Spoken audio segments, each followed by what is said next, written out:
دنیا میں ہر انسان کو ہر موقع پر کسی نہ کسی آزمائش کا سامنا ہوتا ہے۔ کوئی نہ کوئی مصیبت آ جاتی ہے، کسی مشکل میں گرفتار ہو جاتے ہیں یا کوئی پریشانی آن پڑتی ہے۔ ایسے میں انسان اپنی پوری کوشش کرتے ہیں ان سے نجات کی، لیکن کبھی وہ کامیاب ہو جاتے ہیں اور کبھی ناکامی ہاتھ آتی ہے۔ پھر ذہن میں یہ سوال اٹھتے ہیں کہ ایسا کیا کیا جائے کہ مسائل حل ہو جائیں۔ تو آج اس مقصد کے لیے ہم آپ کو قرآن و حدیث سے ثابت شدہ استغفار کا راز بتائیں گے کہ کیسے یہ آپ کی مشکلات کو آسانیوں میں بدل سکتے ہیں۔ یہ بہت اہم ویڈیو ہے، اس لیے آخر تک اسے لازمی دیکھیں۔ پیارے دوستوں، ہمارے چینل پر دوبارہ خوش آمدید، جہاں ہم اسلام کی خوبصورت تعلیمات شیئر کرتے ہیں۔ اگر تو خدا نخواستہ آپ کے دل کا سکون اڑ چکے ہیں، راتوں کی نیند برباد ہو چکی ہے اور اس پریشانی سے نجات چاہتے ہیں تو میری باتوں کو پوری توجہ اور دل کے کانوں سے سنیے۔ آپ نے ایک ایسا راز بھلا دیا جو ہر بند دروازے کی چابی ہے۔ جی ہاں، استغفار، جو گناہوں کی معافی کے ساتھ ساتھ زندگی کی مشکلات کو بھی آسان کر دیتے ہیں۔ ایسا میں نہیں، خود اللہ کے لاڈلے محبوب علیہ السلام نے فرمایا۔ ایک حدیث میں رحمت عالم صلی اللہ علیہ وسلم نے فرمایا، جو کثرت سے استغفار کرے گا اللہ سبحانہ و تعالیٰ اس کی ہر پریشانی دور کرے گا، ہر مشکل سے نکلنے کا راستہ بنائے گا اور رزق وہاں سے عطا کرے گا جہاں سے گمان بھی نہیں کیا جا سکتا۔ بس معلوم ہوا کہ جو شخص کثرت سے استغفار کرے گا اللہ سبحانہ و تعالیٰ ہر تنگی سے اس کو نجات دے دیں گے۔ لوگ پوچھتے ہیں کہ تنگی میں پھنسا ہوا ہوں، کیا کروں؟ بھائی دیکھو، اس کا علاج استغفار ہے۔ اس کی برکت سے غم بھی دور ہوتے ہیں اور ہم سے بھی اللہ تعالیٰ اس کو نجات دیتے ہیں۔ آپ پوچھ سکتے ہیں کہ ہم کے کیا معنی ہے؟ یعنی غم تو پتہ ہے، لیکن یہ ہم کیا چیز ہے؟ تو دیکھیں، علماء کرام فرماتے ہیں کہ ہم وہ غم ہے جو انسان کو اندر ہی اندر کھوکھلا کر دے، اندر ہی اندر گھلا دے۔ تو اللہ تعالیٰ استغفار کی برکت سے اس کو دفع فرما دیتے ہیں، کیونکہ توبہ سے بندہ حق تعالیٰ کا محبوب بن جاتے ہیں۔ جیسا کہ قرآن پاک میں ارشاد ہے، ان اللہ یحب التوابین، اللہ تعالیٰ توبہ کرنے والوں کو محبوب رکھتے ہیں۔ دنیا میں بھی کوئی شخص اپنے محبوب دوست کو غم میں نہیں دیکھ سکتا، تو حق تعالیٰ شانہ جس کو اپنا محبوب بنا لیں وہ کیسے غم میں رہ سکتے ہیں؟ اس حدیث پاک میں گناہ گاروں کے لیے بڑی تسلی ہے کہ متقین کو نعمت تقوی پر جو انعامات ملتے ہیں، رونے والوں کو، توبہ کرنے والوں کو، مستغفرین نادمین کو بھی استغفار و توبہ پر انہی انعامات کا وعدہ فرمایا گیا ہے۔ فرمایا کہ جو شخص تقوی اختیار کرے، اللہ تعالیٰ سے ڈرتا ہے، تو اللہ تعالیٰ اس کے لیے ہر مشکل، ہر پریشانی میں نجات کی شکل نکال دیتے ہیں اور اس کو ایسی جگہ سے رزق پہنچاتا ہے جہاں اس کا گمان بھی نہیں ہوتا۔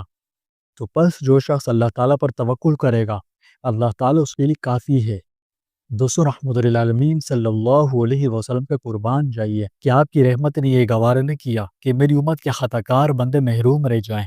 بس مستغفرین و تائبین کے لیے بھی انہی انعامات کا وعدہ فرمایا جو متقین کو عطا ہوں گے، اور یہ کیا کم نعمت ہے کہ متقین کے درجے کو پہنچ جائیں چاہے صفحہ ثانی میں رہیں۔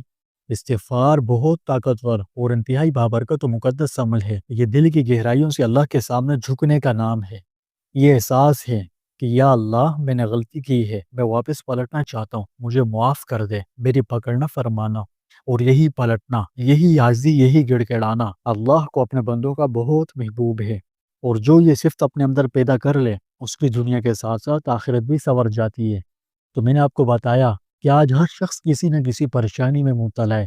کسی کے گھر میں رزق کی تنگی ہے، کوئی اولاد کے لیے ترس رہا ہے، کسی کا کاروبار ٹھپ ہو چکا ہے، تو کوئی دل کے زخموں سے پریشان ہے، اندر ہی اندر سے گھل رہا ہے اور وجہ بھی معلوم نہیں۔ تو اس بارے میں قرآن کی سنو، قرآن کیا کہتا ہے؟ قرآن میں اللہ فرماتا ہے، فَقُلْتُ اسْتَغْفِرُوا رَبَّكُمْ إِنَّهُ كَانَ غَفَّارًا يُرْسِلِ السَّمَاءَ عَلَيْكُمْ مِدْرَارًا وَيُمْدِدْكُمْ بِأَمْوَالٍ وَبَنِينَ وَيَجْعَلْ لَكُمْ جَنَّاتٍ وَيَجْعَلْ لَكُمْ أَنْهَارًا۔ یعنی تم اپنے رب سے معافی مانگو، وہ بڑا بخشنے والا ہے، وہ تم پر آسمان سے خوب بارش نازل کرے گا اور تمہیں مال اور اولاد سے نوازے گا، تمہارے لیے باغات بنائے گا اور نہریں جاری فرمائے گا۔ اللہ اکبر! یہ وعدہ کسی انسان کا نہیں، خالق کائنات کا ہے، اور میرا رب کبھی وعدہ خلافی نہیں کرتا۔ حضرت حسن بصری رحمۃ اللہ علیہ کے پاس ایک شخص آیا، کہنے لگا بارش نہیں ہو رہی، فرمایا استغفار کرو۔ دوسرا آیا، کہنے لگا میری بیوی بانجھ ہے، اولاد نہیں ہے، فرمایا استغفار کرو۔ تیسرا آیا، میرے کھیت خشک ہو گئے، فرمایا استغفار کرو۔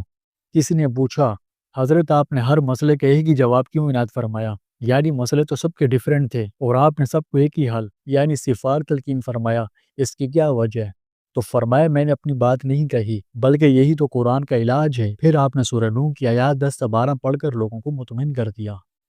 یا آپ میں سے میری طرح عام لوگوں کے ذہن میں یہ سوال آ رہا ہوگا کہ استغفار ایک خفیہ ہتھیار کیوں ہے؟ کیونکہ یہ دشمن کو نظر نہیں آتا، نہ حسد کرنے والے کو، نہ جادوگر کو، نہ دنیاوی رکاوٹوں کو۔ یہ دل کا ہتھیار ہے جو آسمان کے ان دروازوں کو کھول دیتا ہے جو ہماری بدعمالیوں کے نحوست کے نتیجے میں بند ہو چکے ہوتے ہیں۔ تو یہ اپنی برکت سے دروازے کھول دیتے ہیں۔ یعنی جب آپ استغفار کرتے ہیں تو اللہ کی رحمت حرکت میں آتی ہے، مغلوق راستے کھلتے ہیں اور تقدیر کے فیصلے بدلنے لگتے ہیں۔ جی ہاں، بالکل بدلنے لگتے ہیں۔ لیکن یہ بات ذہن میں بٹھا لیجئے کہ استغفار صرف زبان کا کھیل نہیں، زندگی میں تبدیلی لانے کا عمل ہے۔ اس لیے گناہوں سے بچتے ہوئے اور روزانہ ایک دن میں کم از کم 100 مرتبہ استغفار کی ہیبٹ بنا لیں۔ خود نبی کریم صلی اللہ علیہ وسلم بھی روزانہ 70 سے 100 مرتبہ استغفار کیا کرتے تھے، حالانکہ آپ صلی اللہ علیہ وسلم گناہوں سے بالکل معصوم تھے۔ آپ اور میں، ہم تو گناہوں میں ڈوبے ہوئے ہیں، پھر بھی زبان خاموش، دل غافل۔ اپنے حالوں پر رحم کریں، زندگی کا کوئی بھروسہ نہیں۔ آج سے اور ابھی سے استغفار کو اپنی صبح کی چائے بنا لیں، عادت بنا لیں۔ ناشتہ بعد میں کریں، پہلے کچھ دیر دل سے استغفار کا ورد کریں۔ اسی طرح اپنی راتوں کا وظیفہ بنا لیں، سونے سے پہلے کچھ دیر بستر پر ہی استغفر اللہ کا ورد کریں اور اپنی زندگی کا سہارا بنائیں۔ تو میرے پیارے ساتھیوں، اگر آپ چاہتے ہیں کہ زندگی کی مشکلات موم کی طرح پگھل جائیں، دل سکون سے بھر جائے اور اللہ آپ کے لیے آسانیاں پیدا کریں، تو استغفار کو اپنی زندگی کا مستقل حصہ بنا لیں۔ کومنٹ میں لکھیں، آج سے میں روزانہ استغفار کروں گا انشاءاللہ۔ اور ہاں دوست، یہ ویڈیو ان سب دوستوں تک ضرور پہنچائیں جو مسائل کے سمندر میں ڈوب رہے ہیں، اور شاید ڈوبتے کو تنکے کا سہارا مل جائے، اور شاید آپ کا ایک شیئر کسی کی تقدیر بدل دے۔ اس لیے شیئر لازمی کریں، ٹھیک ہے، تاکہ ہمارے حالات بہتر ہو جائیں اور اللہ ہماری مشکلات کو آسان کر دے، پریشانی سے نجات عطا کرنے کے ساتھ ساتھ ہمارے رزق، روزی روزگار، کاروبار میں بھی خوب برکتیں اتارے۔ اچھا دوستوں، یہاں میں ایک چھوٹی سی پروموشن کرتا چلوں کہ اگر آپ اسلامک مصنوعات یا کپڑے یا فوٹ ویئر اور اسی طرح کے دیگر لوازمات مناسب قیمت میں خریدنا چاہتے ہیں، اور وہ بھی آن لائن اپنے گھر بیٹھے، ایسا کہ آپ کے ساتھ دھوکہ نہ ہو اور معیاری اور بروقت چیزیں آپ تک پہنچیں، تو ابھی ڈسپلے پر آپ کو ایک نمبر شو ہو رہا ہے، آپ اس نمبر پر رابطہ کریں اور گھر بیٹھے آرام سے آن لائن شاپنگ کریں۔